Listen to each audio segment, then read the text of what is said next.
Hello students, welcome to Nalia institute. I am Rahul Kumar Nalia और आज हम डिस्कस करेंगे चैप्टर नंबर 15 जो 12th क्लास की एनसीईआरटी में दिया है, जिसका नाम है that is the biodiversity and conservation. तो क्या पढ़ने वाले हैं स्टूडेंट्स? हम बायोडाइवर्सिटी और उसके कंजर्वेशन के बारे में पढ़ेंगे। तो सबसे पहले इस चैप्टर में हम क्या करेंगे, सबसे पहले हम इस चैप्टर का माइंड मैप बनाएंगे कि हमें इस चैप्टर में क्या क्या पढ़ना है। ये कह सकते हैं ओवरव्यू देखते हैं चैप्टर का, क्या क्या दिया है चैप्टर में, यानी कि माइंड मैप। माइंड मैप के अनुसार हम यदि पढ़ते हैं तो हमें पूरा पता रहता है कि हमें चैप्टर में क्या क्या पढ़ना है। एक मैप हमारे माइंड में बन जाता है, कौन सा टॉपिक किसके बाद हमें पढ़ना है। तो आइए देखते हैं हमें सबसे पहले क्या पढ़ना है इस चैप्टर में। तो सबसे पहले हम पढ़ेंगे इस चैप्टर में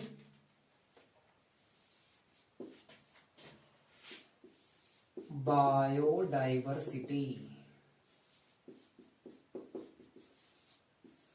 सबसे पहला काम हमारा इसकी डेफिनेशन को देखना। डेफिनेशन यानी कि परिभाषा, जिसकी बात हम किसके अनुसार करेंगे। एक साइंटिस्ट हैं जिनका नाम है एडवर्ड विल्सन, इन्होंने इसकी डेफिनेशन दी। नेक्स्ट है जो बायोडाइवर्सिटी है कितनी है, हाउ मच। क्या पढ़ेंगे सेकंड हम, हाउ मच बायोडाइवर्सिटी, भैया कितनी बायोडाइवर्सिटी है ये हमें पढ़ना है। तो इसमें भी हम दो तरीके से बात करेंगे। सबसे पहले घूमेंगे हम वर्ल्ड में, यानी कि हम किसकी विविधता देखेंगे, कहां पर देखेंगे डाइवर्सिटी को, वर्ल्ड में देखेंगे। और वर्ल्ड में कौन बताएंगे, यहां पर एक साइंटिस्ट हैं जिनका नाम है रॉबर्ट मी। और वर्ल्ड में देखने के बाद हम डाइवर्सिटी देखेंगे इंडिया में। इंडिया, क्योंकि हम इंडिया में रहते हैं तो हमें इंडिया की डाइवर्सिटी भी देखनी पड़ेगी। तो सबसे पहले हम इतना पार्ट कवर करेंगे। जब हम ये पढ़ लेंगे तो उसके बाद हमें क्या पढ़ना है next, pattern of distribution. Students क्या पढ़ेंगे हम, पैटर्न ऑफ डिस्ट्रीब्यूशन, यानी कि डिस्ट्रीब्यूशन के पैटर्न। तो यहां पर दो पैटर्न हम देखेंगे। सबसे पहला है लैटिट्यूडनल पैटर्न, जिसमें हम क्या देखेंगे, अपनी अर्थ का डायग्राम बनाएंगे, इसके बीचों बीच लाइन खींचेंगे। हम नहीं खींचेंगे, मतलब जो हमारी अर्थ है उस पर इमेजिनरी लाइन होती है, क्या बोलती है, इमेजिनरी लाइन। बीच में जो होती है, कोई मतलब लाइन यहाँ पर खींचने नहीं गया है, सिर्फ हमने मान रखा है लाइन होती है इमेजिनरी लाइन। बीच में होती है 0 डिग्री, इसको बोलते हैं इक्वेटर।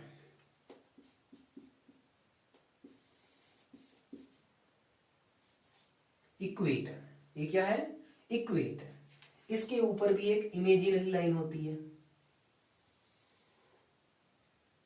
इसको बोलते हैं 33.5 नॉर्थ, और नाम है इसका ट्रॉपिक ऑफ कैंसर।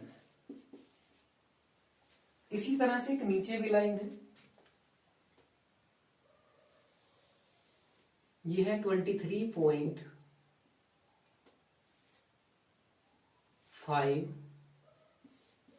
साउथ, और इसका नाम है ट्रॉपिक ऑफ कैप्रिकॉर्न। तो ये होती है। तो यहां हम क्या पढ़ेंगे लैटिट्यूडनल पैटर्न में, ये जो बीच वाला एरिया है इसको क्या बोलते हैं, ट्रॉपिकल एरिया।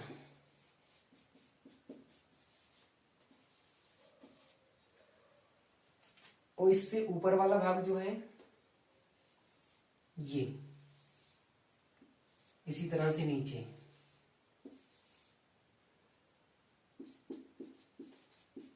टेम्परेट एरिया, और नीचे भी क्या है, टेम्परेट एरिया।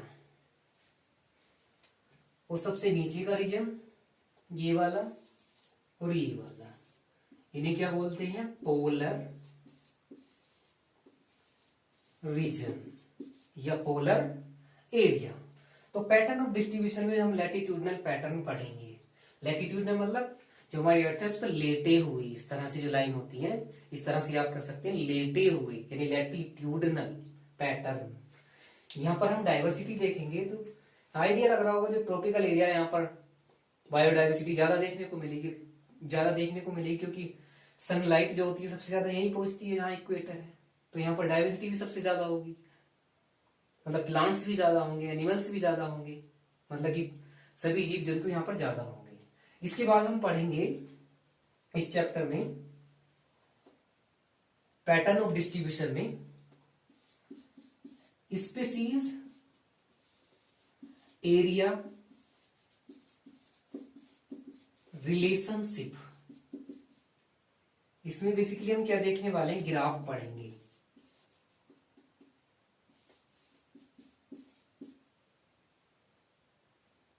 एक साइंटिस्ट हैं अलेक्जेंडर वोन हम्बोल्ट, उन्होंने क्या किया, साउथ अफ्रीका के जंगलों की स्टडी की और उन्होंने बताया कि जैसे जैसे एरिया बढ़ता है वैसे वैसे स्पीसीज रिचनेस बढ़ती है। और लेकिन एक टाइम ऐसा आता है कि स्पीसीज जो रिचनेस है जो बढ़ती जा रही है वो बाद में बढ़ना बंद हो जाती है, यानी कि कांस्टेंट हो जाती है। तो इस तरह से उन्होंने एक ग्राफ दिया, आगे हम पढ़ेंगे इसके बारे में, डिटेल में पढ़ेंगे। नेक्स्ट ये सब पढ़ने के बाद हमें पढ़ना है इसमें इंपोर्टेंस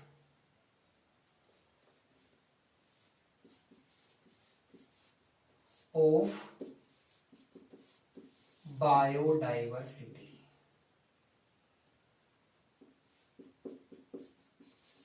भैया बायोडाइवर्सिटी का इंपोर्टेंस क्या है ये पढ़ेंगे। तो इसमें हम दो साइंटिस्ट के नाम पढ़ेंगे और उनके बारे में पढ़ेंगे, उन्होंने क्या इंपोर्टेंस बताया है। सबसे पहले हैं डेविड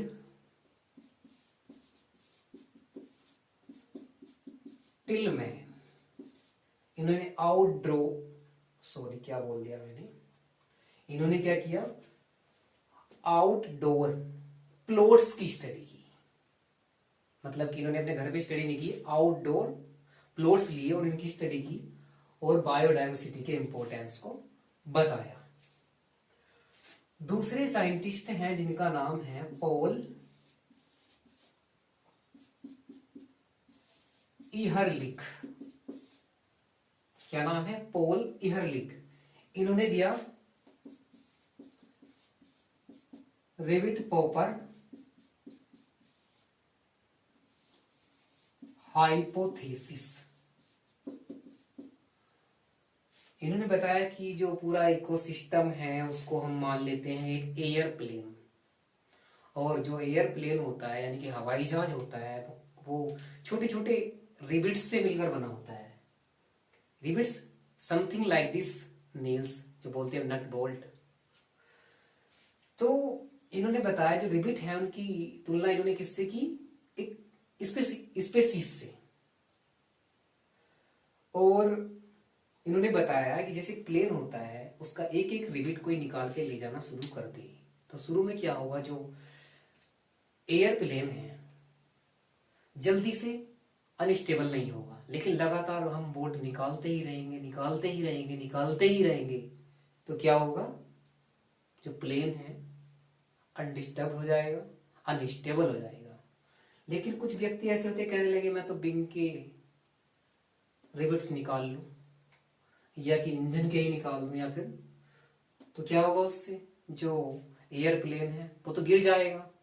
यानी कहने का मतलब ये है, जो एयरप्लेन है उसके अंदर कुछ रिवेट्स ऐसे हैं जो अन्य की तुलना में बहुत ज्यादा इंपॉर्टेंट है। समथिंग लाइक दिस हमारे इकोसिस्टम में की स्टोन स्पेसीज, यानी कि हम की स्टोसिन नहीं, क्या बोला मैंने, यदि हम की स्टोन स्पेसीज को ही समाप्त कर दें तो क्या होगा, पूरा का पूरा इकोसिस्टम हिल जाएगा। इसी तरह से हमारा जो एयरप्लेन है उसमें कुछ इंपॉर्टेंस,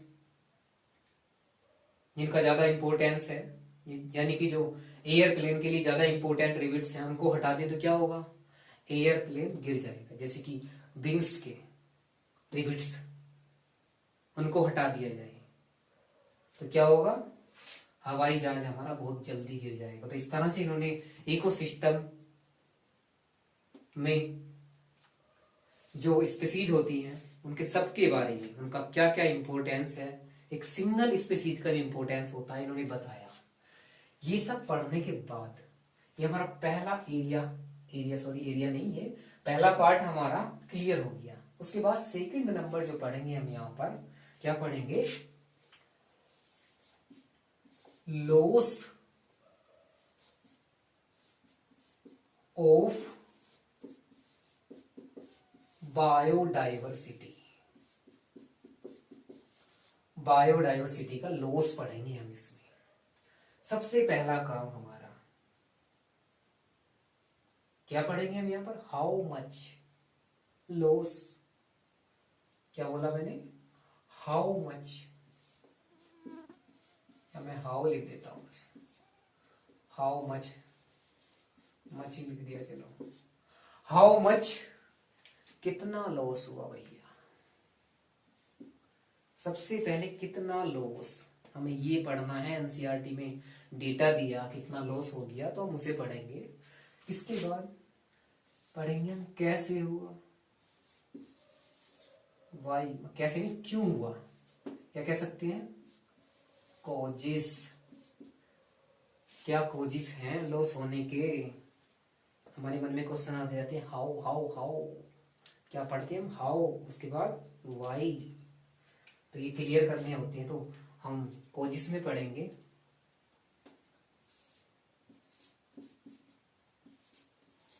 हो आक, क्या पढ़ेंगे, हो आक, मतलब क्या है इसका, ये चार यानी कि इविल क्वार्टेट है, इनके बारे में हम पढ़ेंगे, डिटेल में पढ़ेंगे। अब हम शॉर्ट में बात कर रहे हैं, तो एच से क्या हो जाएगा यहां पर, habitat loss, habitat loss and fragmentation.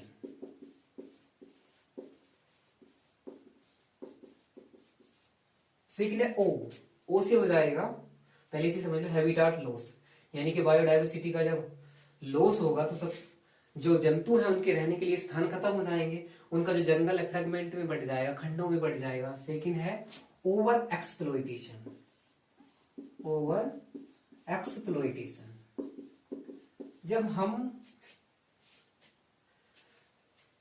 अपनी बेसिक रिक्वायरमेंट्स की जो चीजें होती हैं उनका ज्यादा से ज्यादा दोहन करने लगे तो उसको बोलते हैं ओवर एक्सप्लॉइटेशन, अति दोहन। जैसे हम मछलियों को मार मार के खाओ जा रहे हैं, खा खा के खत्म कर दी, विदेशों में भेज दी, तो क्या है, ओवर एक्सप्लॉइटेशन है। ए से हो जाएगा यहां पर alien species, alien species invasion. ये एलियन कौन सा वाला है, दूसरी दुनिया से नहीं आया, ये विदेशी स्पीसीज की बात कर रहे हैं। कोई ऐसी स्पीसीज को लाकर हम छोड़ दें जो अन्य के लिए खतरा बन जाए तो उसको क्या कहेंगे, जो बाहर से स्पीसीज लाई गई है स्पीसीज, उसको कहेंगे एलियन स्पीसीज। उसका इन्वेजन, एलियन स्पीसीज इन्वेजन। उससे क्या होगा, बायोडाइवर्सिटी का हास ही होगा। नेक्स्ट है को एक्सटिंक्शन।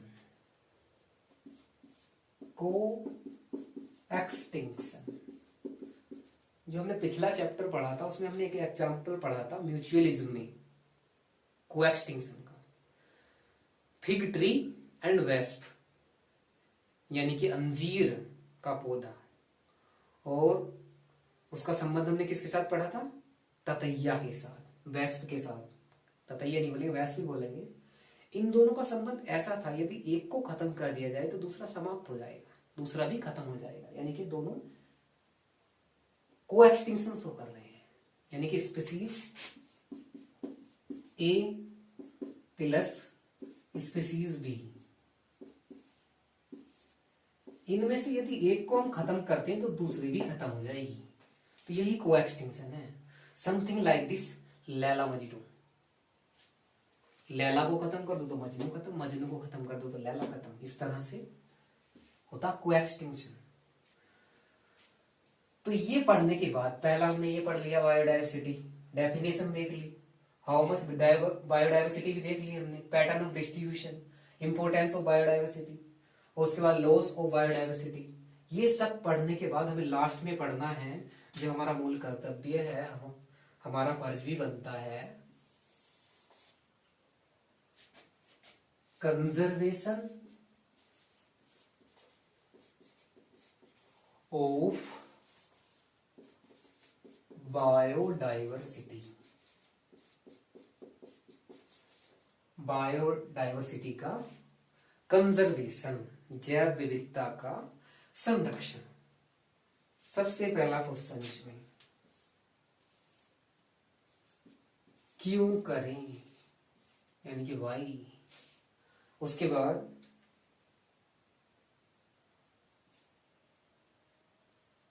हाउ, कैसे करें। तो यहाँ पे कैसे पे ध्यान दो, किस तरह से करेंगे।